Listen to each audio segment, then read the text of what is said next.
Neste vídeo eu vou responder a uma questão que também me foi proposta, né?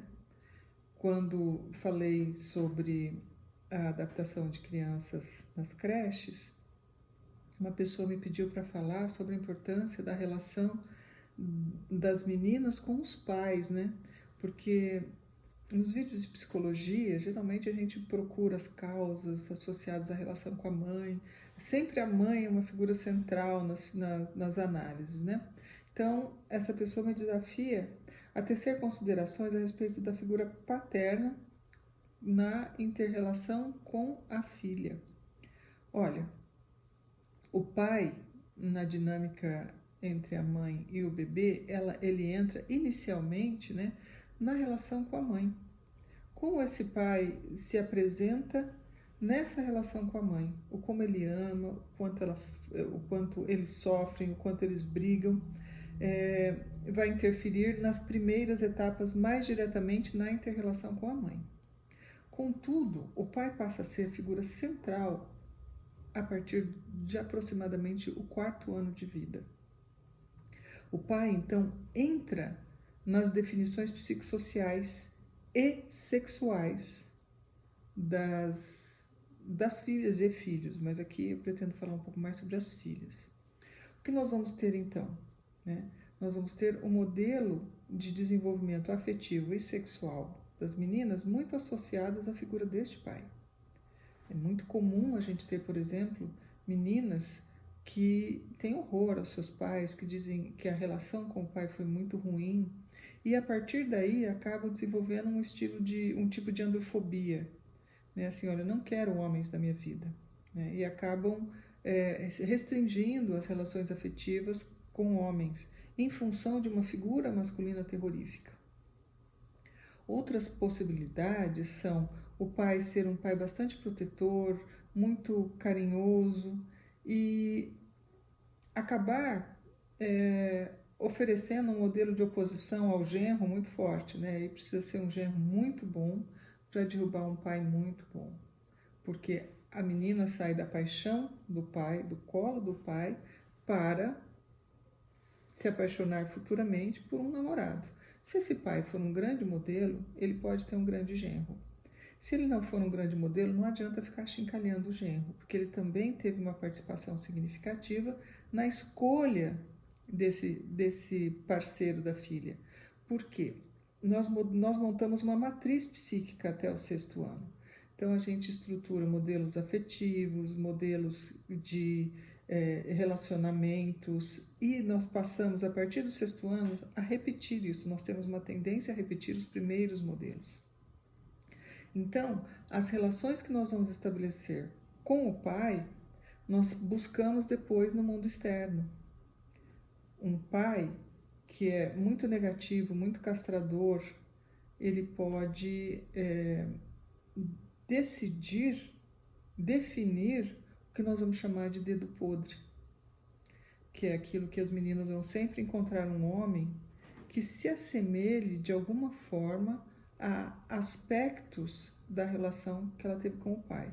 Se o pai era muito crítico, a menina acaba aceitando um namorado crítico, alguém que não é nutritivo, e acaba por fim, às vezes se casando com uma pessoa assim e aceitando coisas que não deveriam ser aceitas, né?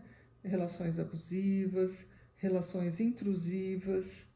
E então, o pai, quando ele se apresenta como figura central na vida da criança, ele deve considerar que aquilo que está acontecendo naquela relação vai servir de modelo para a vida adulta. As crianças, por volta de 4 a 6 anos, elas apresentam um encantamento pelo pai, uma paixão pelo pai. A figura central passa a ser o pai, ou as figuras masculinas, mas passa a ser o pai. E a relação que vai se estabelecer ali, né, vai se perpetuar. Portanto, o aprendizado da sedução, que também se dá nessa fase, vai ser central para como essa pessoa vai desempenhar a sua vida afetiva. Então veja, cabe a um pai, a um bom pai, acolher a sua filha nas suas primeiras expressões de afetividade, aqueles momentos em que a criança quer encantar o pai, quer o amor desse pai, quer o reconhecimento.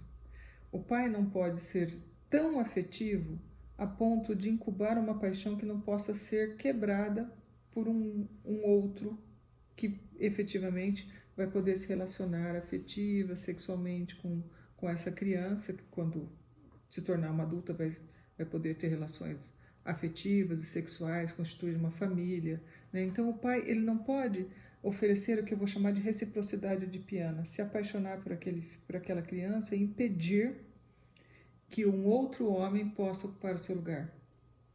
Mas ele também não pode se negar a receber essa afetividade de tal forma que aniquile a capacidade de seduzir, de encantar, de se mostrar feminina, né? Que aquela jovem menina está apresentando nas relações primárias com o pai. É necessário que haja um equilíbrio, que esse pai possa ser encantado, possa ser agradado, mas dentro de um limite onde a criança possa saber que ela é capaz de encantar um homem, mas que aquele homem que é o pai não é a figura com quem ela vai se relacionar de uma forma, de tal forma formar um casal, né? Então é necessário que haja uma interdição, mas não pode ser uma interdição seca.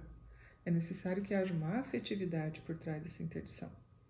É necessário que a criança seja acolhida no seu belo, no seu feminino, que toda essa relação seja perpassada, atravessada por amor e respeito. Respeito afetivo entre um pai e uma criança.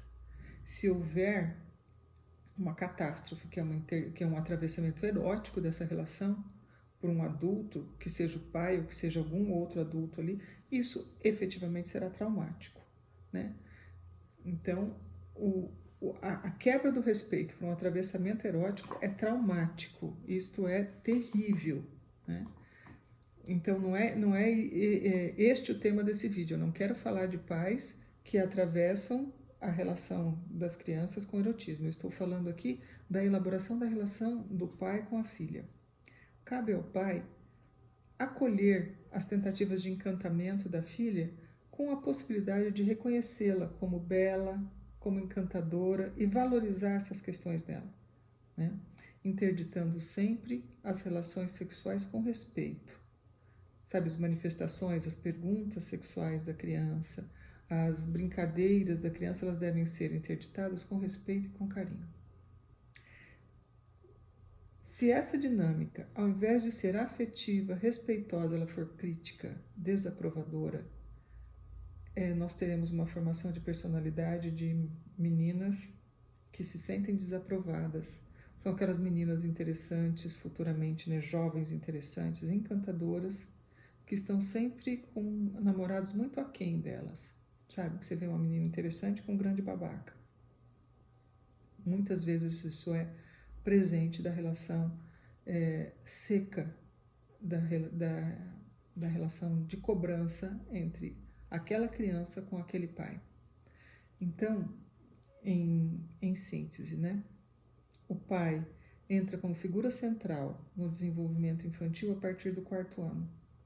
Ele deve ser um pai capaz de trabalhar com o não com ternura, que isso vai fazer com que a criança possa ter um desenvolvimento mais saudável.